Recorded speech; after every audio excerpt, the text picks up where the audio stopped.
Thomas Brejcha, thanks for joining us. We really appreciate it. Thank you. I appreciate the invitation. Take us back to the founding of the Thomas More Society. Where did that start? Well, it started really about, quite a few years after I really got involved, which was 1986, when I was asked to help defend a pro-life leader who was sued by the NOW and their lawyer and a bunch of abortion providers. His name was Joe Scheidler, and the suit was on the antitrust laws. And they asked me, Dennis, I'd had an antitrust case that went to the Supreme Court and maybe a couple others on other issues. Would I advise or help the young lawyers defending this pro bono? And I said yes. So that case went on for 28 years, 3 trips to the U.S. Supreme Court. We won the last 2 rather decisively. And it was rough going for the first few years until we had a big trial, and they added racketeering charges. I used to jokingly tell people when I went to the American Bar Association conventions, what kind of law do you do? I said, well, I'm from Chicago. I do racketeering law. Anyway, well, the use of racketeering and antitrust against moral protesters just was unbelievable to me. And yet we had this hard time to get the courts to see it the way we saw it. And eventually they did. But after that trial, which we lost, the verdict went against us. The instructions were all skewed in favor of the opposition. I had been told by my law partners, quit the case or quit the firm. Well, it made good sense. I really had no income from the case, and it was taking away my work on more profitable matters that would pay my salary. So I resigned from the firm, and we started a nonprofit. And the Scheidlers, who I was defending, helped with their mailing list, and we got going as the Thomas More Society. That was 25 years ago, November 1998. Hard to believe. If you do the arithmetic, I think that comes out to 25. So in any event. And so St. Thomas More is your namesake. Do you feel like through the years he's kind of watched over and guided your work? Well, I think he's been keeping a sharp eye out on us. You know, if you read about him, he had a sense of humor. He was very, very dedicated to his Catholic faith, but Christian faith. On the other hand, he didn't suffer fools gladly. So, you know, we want to measure up to his high standard. We haven't got there yet, but we're striving for it. Let's put it that way. But he's a good model for us to try and imitate. So through the years of all the high-profile religious liberty and freedom of speech cases that you've taken on, yes, sir. Is there one that maybe jumps out as being the most impactful? Well, you know, the Scheidler case, you know, they give me a lot of awards and honors now because I'm old. I just turned 80. And people said, well, what did you get the award for? I said, longevity, you know. Maybe one of the most notable ones I got, I thought, was when the Antifa terrorists came and rallied against us at our house. They call it doxing, and they lit up flares and paint bombs and then started throwing them at our house at dusk.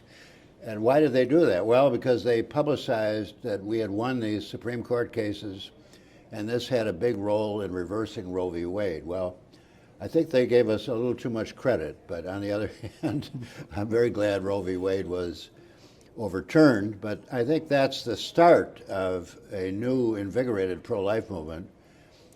Roe v. Wade kind of mystified the idea of abortion. It was untouchable, it was constitutional. Therefore, it was futile to oppose abortion because it was a God-given, well, they didn't say God-given, but they said this is a fundamental right. Well, now that's gone, so we're on even terms with them, and we can argue whether killing human beings, which science teaches that they're, you know, indisputably human beings, that this is not good. it's wrong. It ought to be stopped. And doing it on an industrial scale is even worse. So this was a big deal for us. Thomas, you've been involved in the fight for religious liberty and free speech for so long. Where do you think we are in that battle? Are we winning? Are we losing ground? Where are we? Well, we've won a great deal. We've got rid of Roe v. Wade. Roe v. Wade kind of mystified and put this halo, a secular halo around abortion. It was a fundamental right. Well, that's gone now, thank God. As the Supreme Court held, this was not only wrong, it was egregiously wrong. And I go back many years to the 60s when I started practicing law. And I remember that a lot of people criticized Roe as just bad law. Archibald Cox, the special prosecutor in the Watergate case, John Hart Ely, great dean of Stanford Law.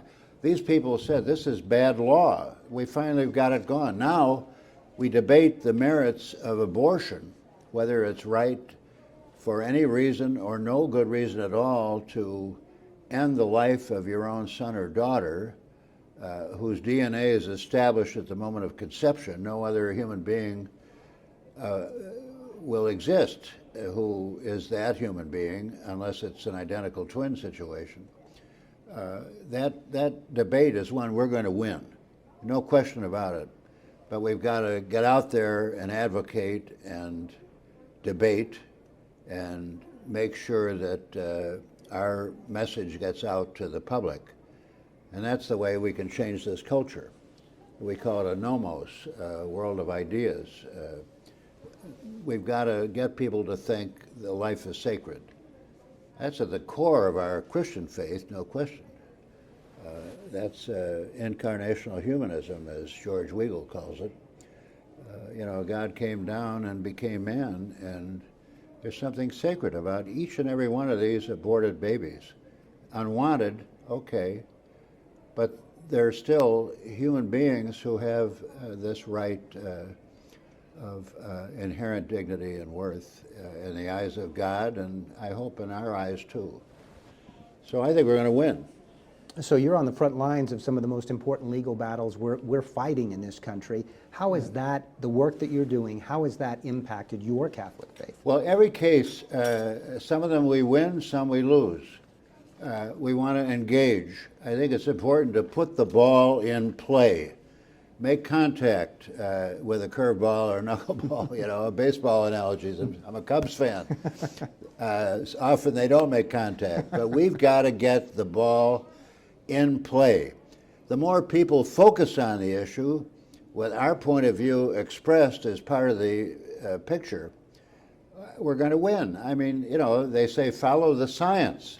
Well, the science is indisputable. This is a live human being. If it's not human, what other species does it belong to? It's being, it's alive, and we don't kill human beings in this country. This is against our Declaration of Independence, endowed by the Creator with inalienable rights to life. It's the first one, liberty and pursuit of happiness. This is part of our national secular heritage. It's not just a bunch of religious extremists. This is part of what America stands for, at least in my view. So we've got to get out in the square, public square, and advocate that and press the idea. We can't back off from this. We've got to press it. And I think if we do that and the message gets across to enough people, it'll prevail. I really believe that. So in this post-Roe era, the states are now kind of in the driver's seat a little bit. From a legal standpoint, do you feel good about that? Are you optimistic? Well, I think there's been a big blowback. I think we've got to accept that. The media present this as a fundamental right taken away, and this strikes a lot of people, especially a lot of young women, as some kind of deprivation. And I don't know how long it'll take for us to reach them, but we've got to reach them. These are their children at stake. And I'm just turned 80 years old. you know, life to me is very much a matter of grandchildren. And I think to myself, those people who abort children, and later in life they're going to say, oh my God, I wonder, and I understand that's true, that a lot of them remember the birthday of their aborted child, you know. It's very sad. We don't condemn. We commiserate. We're sympathetic. But I'm sorry, these truths must be put into the public square and faced squarely, or as I hear, so many people who did have abortions regret that they didn't hear some of these things before they made that awful decision, which they regret for many years. So yes, we're going to win. And what's your message to the sidewalk counselors, to the Right to Life volunteers? What's your message to those kind of people about where we're going with this battle? Well, I don't just want to be an enthusiast and a Pollyanna, we'll win, etc. There are obstacles that'll be posed, and they're being posed right and left. Call us, call other pro-life lawyer groups. Your First Amendment rights are vitally important now as never before to tell the people if they're sidewalk counselors, they're at the edge of the abyss where women are, and with the support of many of their boyfriends, are about to do something they may regret for the rest of their lives. Make sure that message gets across and that the other side doesn't prevent it from getting across. First Amendment law is probably our main advocacy, First Amendment rights. The ACLU is not going to help us, but we need pro-life lawyers, more and more and more of them, to come forward and help us defend all these defenders of life, and that's what we do. Thomas Brejcha, thank you very much for your time. Appreciate it. Dennis, thank you.